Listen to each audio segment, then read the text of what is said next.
All right, I am gonna give up on this today. Well, quit playing with it right now.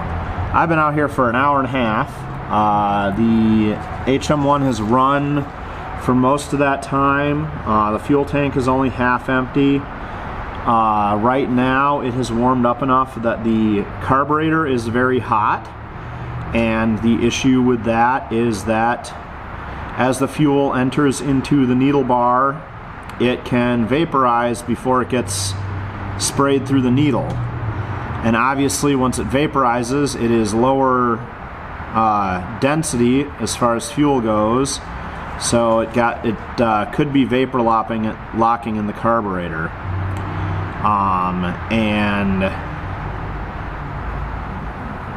that's just challenging to adjust the needle past, and I don't want to fool with it right now. It's like I said, run for an hour, ran real nice. I got it running with the softer spring for a bit.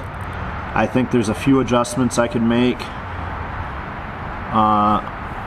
to the timing of the ignition and some other things to get a little slower run out of it, so we will do that when we get a chance. But it ran real nice and it ran a long time, so I'm very excited.